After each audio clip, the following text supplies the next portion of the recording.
안녕하세요. 역사의 지혜와 삶의 통찰을 나누는 시간입니다. 누구나 인생에서 가장 어두운 시간, 마치 깊고 어두운 구덩이에 빠진 듯한 절망의 순간을 마주하게 됩니다. 모든 것이 끝났다고 느껴지는 바로 그 순간, 우리는 어디에서 희망을 찾아야 할까요? 오늘 우리는 구덩이에서 궁정까지, 절망의 나락에서 한 나라의 총리가 되었던 한 남자의 이야기를 통해 그 답을 찾아보고자 합니다. 바로 구약 성경에 등장하는 요셉의 이야기입니다. 그의 여정은 단순히 오래된 종교 이야기가 아니라 오늘을 살아가는 우리 모두에게 가장 어두운 시간을 이겨낼 강력한 지혜와 용기를 전해줍니다. 이 이야기가 당신의 마음에 작은 빛이 되기를 소망하신다면 조용히 구독과 좋아요를 눌러 더 많은 이들에게 이 희망의 메시지를 전해주세요. 당신의 작은 손길이 지금 어둠 속을 헤매는 누군가에게는 큰 위로와 힘이 될 것입니다. 시편 105편 17절은 이렇게 시작합니다. 그가 한 사람을 앞서 보내셨으며 요셉이 종으로 팔렸도다. 우리의 이야기는 바로 이 구절에서 출발합니다. 인생의 가장 어두운 시간, 그 한복판에 서 계신가요? 기억하십시오. 당신의 가장 어두운 시간은 하나님께서 주신 당신의 미래에 대한 꿈으로 정복될 수 있습니다. 종이에 적힌 꿈은 목표가 되고 단계별로 나누어진 목표는 계획이 됩니다. 그리고 하나님의 인도하심을 따르는 그 계획은 마침내 당신의 가장 어두운 시간을 이겨내는 강력한 무기가 될 것입니다.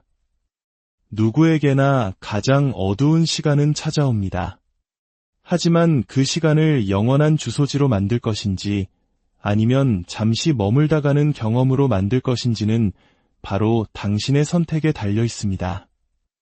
시편 105편 18절과 19절은 요셉의 고통을 생생하게 묘사합니다. 그의 발은 착고를 차고 그의 몸은 쇠사슬에 매였으니 곧 여호와의 말씀이 응할 때까지라. 그의 말씀이 그를 단련하였도다.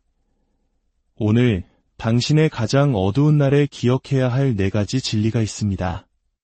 첫 번째, 진정한 용사, 즉 챔피언은 상처 하나 없는 사람들 가운데서 선택되지 않습니다.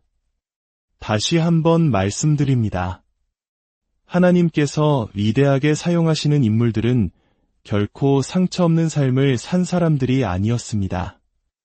우리 민족이 겪었던 수많은 시련과 상처가 오늘날 우리를 더욱 강하게 만들었듯이 개인의 삶에 새겨진 상처 또한 우리를 더욱 단단하게 만드는 하나님의 연단 과정입니다. 성경에 등장하는 모든 위대한 인물들은 예외 없이 뜨거운 용광로와 같은 시련을 통과했습니다. 하나님은 그 과정을 통해 그들이 진정으로 당신을 신뢰하고 따르는지 시험하셨습니다.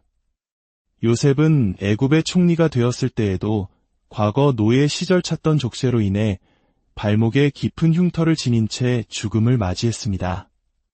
그는 상처를 입은 채로 위대한 지도자가 되었습니다. 우리의 구원자이신 예수 그리스도를 보십시오. 그분은 등에 39번의 채찍질로 인한 끔찍한 상처와 못 박힌 손과 발, 그리고 로마 병사의 창에 찔린 옆구리의 상처를 안고 무덤에 누우셨습니다. 그리고 지금 그분은 바로 그 상처를 지닌 채로 만왕의 왕이요 만주의 주로서 하나님 아버지의 우편에 앉아 계십니다. 미래의 이스라엘 백성들이 어떻게 예수님을 메시아로 알아보게 될까요? 스가랴 12장 10절은 예언합니다. 그들이 그찌른 바 그를 바라보고 그렇습니다. 바로 그 상처가 그분이 메시아이심을 증명하는 영원한 증표가 될 것입니다. 그러므로 당신이 겪는 고난이 하나님께서 당신을 사랑하지 않는다는 증거라고 생각하지 마십시오. 고난은 오히려 당신이 이 땅에 발을 딛고 살아가는 한 사람의 인간임을 증명하는 것입니다. 고난은 당신을 강하게 만들고 당신의 영혼에 불을 지핍니다. 고난은 당신의 인내력을 시험하며 연약했던 당신의 의지를 강철처럼 단련시킵니다. 고난은 당신이 유한한 존재임을, 당신의 힘만으로는 충분하지 않음을 깨닫게 합니다. 그리고 마침내 고난은 당신으로 하여금 주님을 부르짖게 만듭니다. 그분을 부르십시오. 그분은 여호와 삼마, 즉 거기 계시는 하나님이십니다.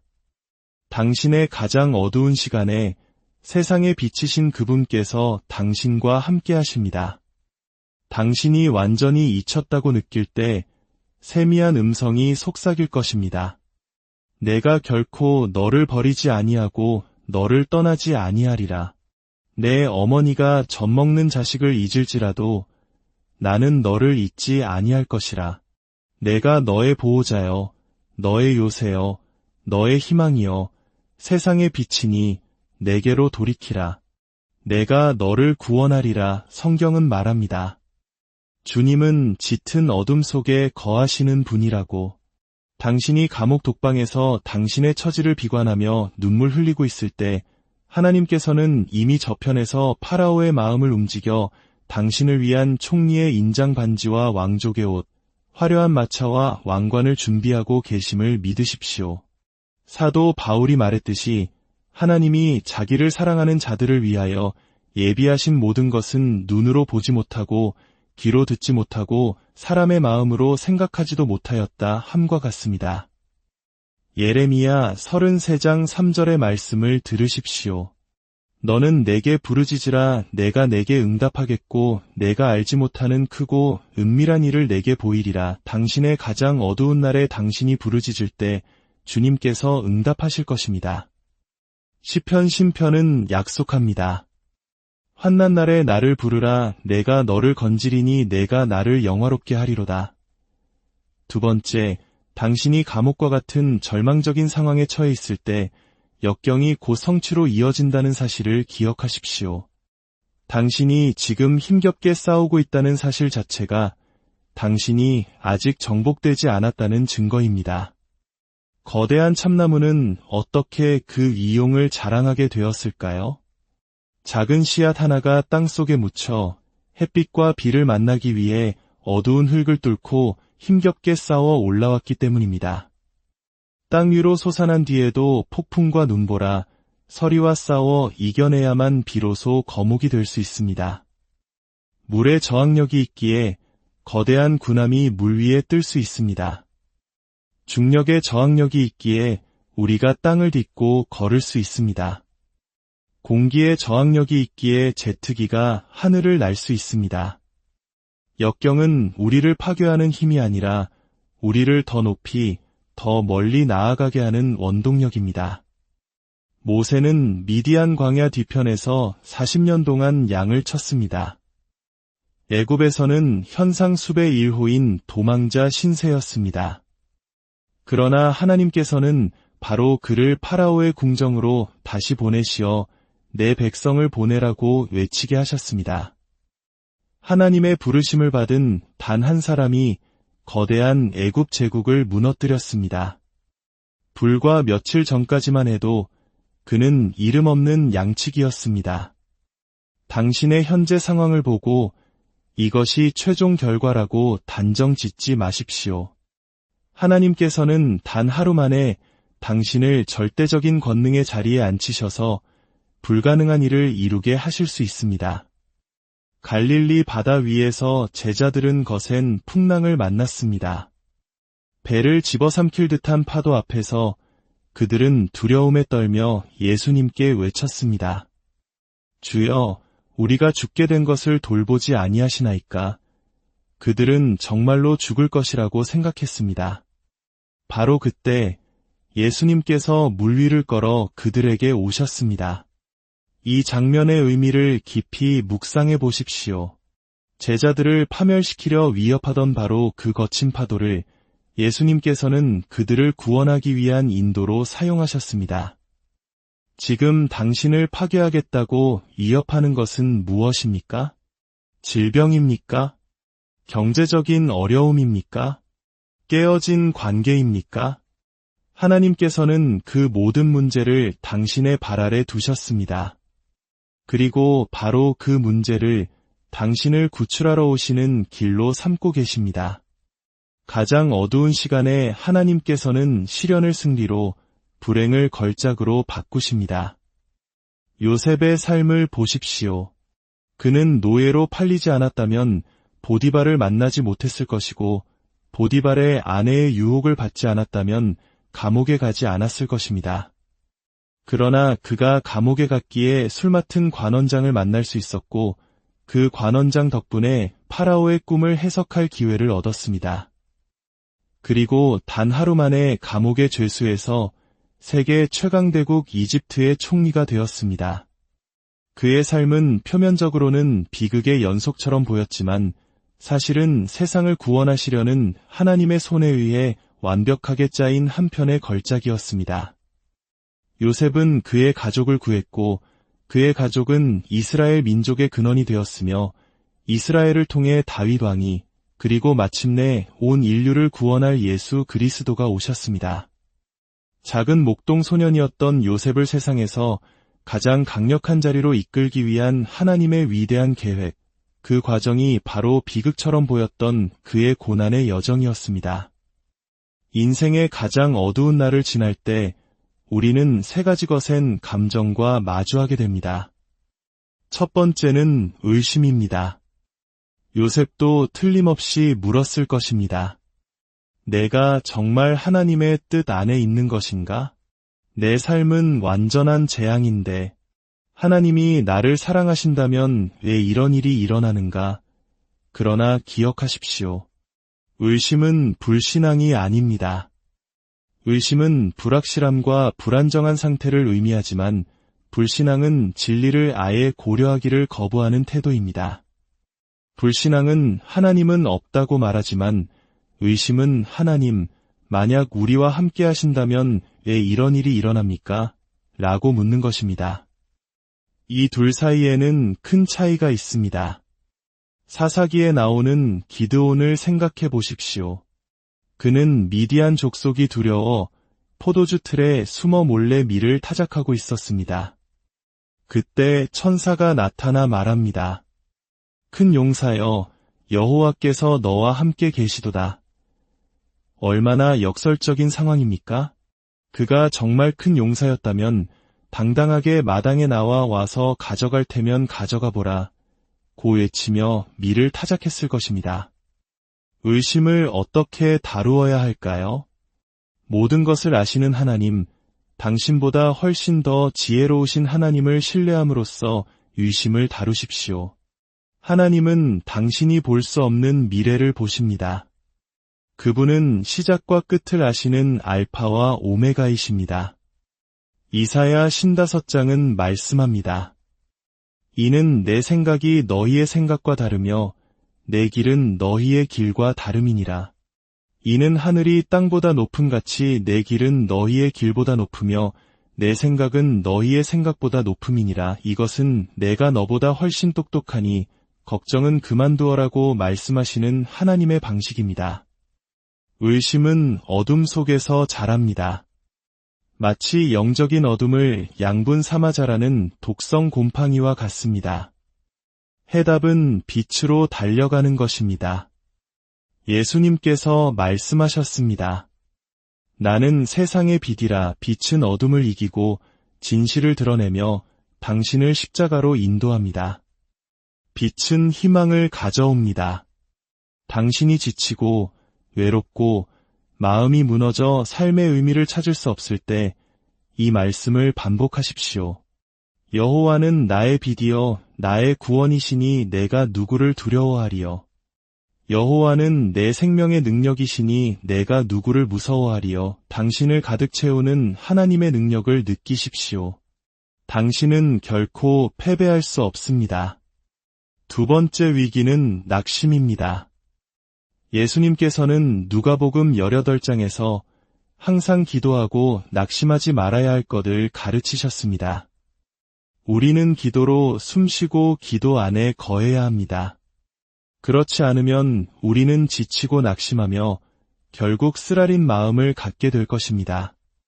해답은 무릎을 꿇고 선한 싸움을 싸우는 것입니다. 기도는 영적 전쟁입니다. 기도 없는 그리스도인은 힘없는 그리스도인입니다. 기도는 마지막 선택이 아니라 첫 번째 선택이어야 합니다. 기도하지 않는 것은 죄입니다. 사무엘상 12장 23절에서 사무엘은 말합니다.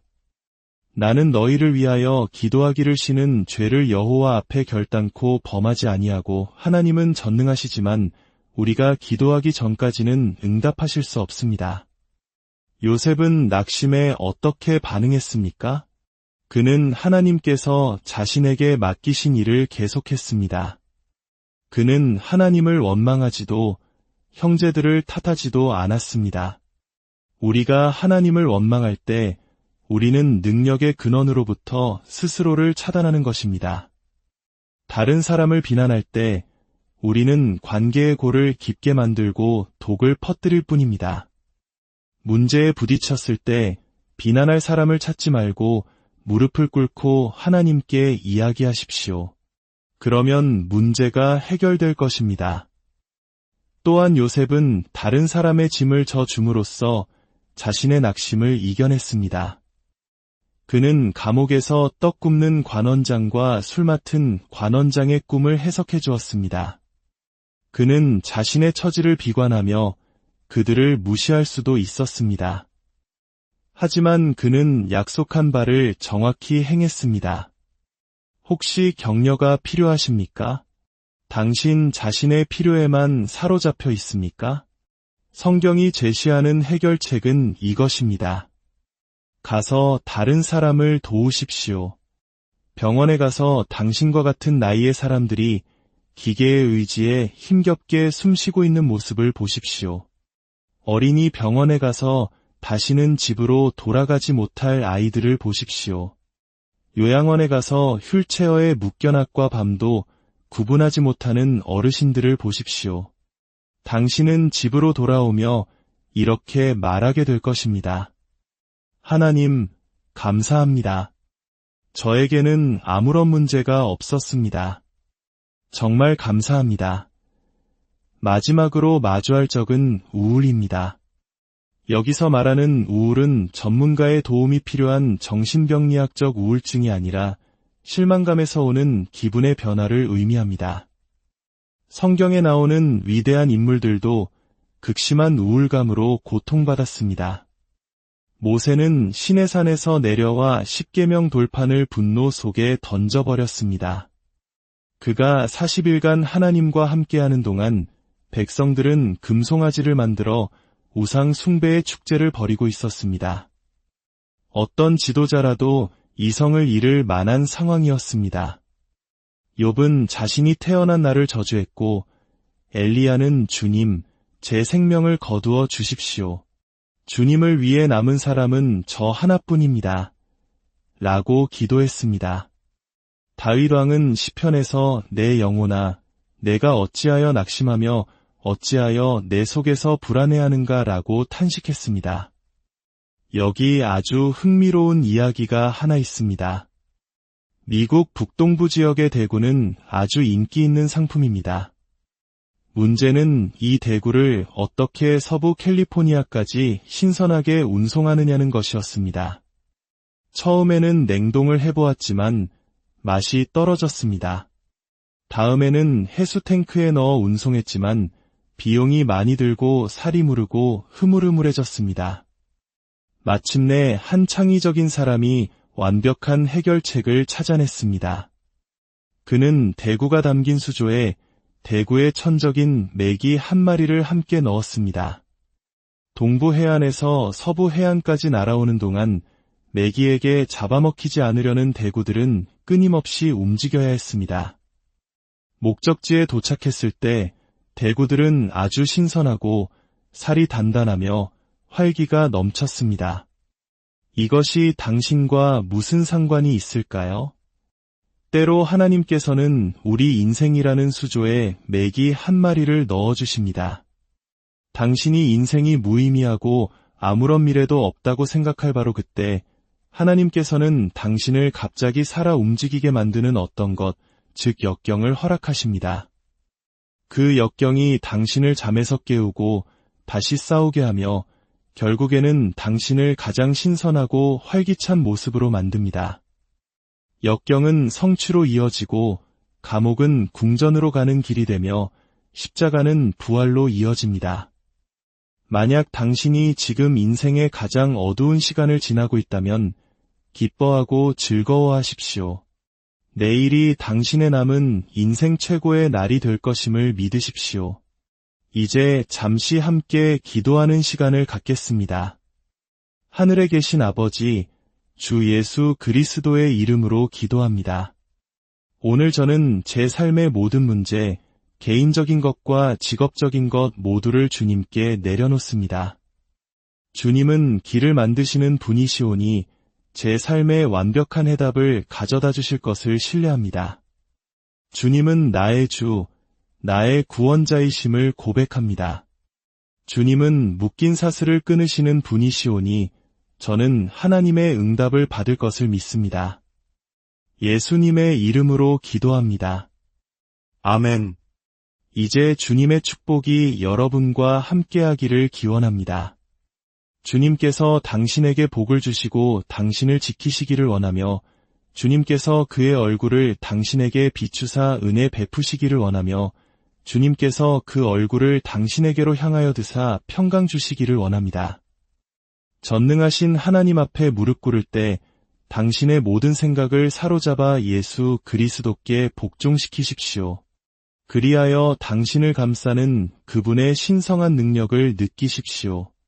하나님의 말씀으로 무장하고 이의 흉배로 당신의 마음을 보호하십시오. 그리고 하나님의 지식을 대적하여 높아진 모든 것과 싸우러 나아가십시오. 당신의 삶이 기도와 중보로 채워지기를 바랍니다. 하나님이 당신 편에 계시다면 그 누구도 그 무엇도 당신을 대적할 수 없음을 아십시오. 당신과 하나님이 함께한다면 당신은 모든 싸움에서 언제나 다수입니다. 이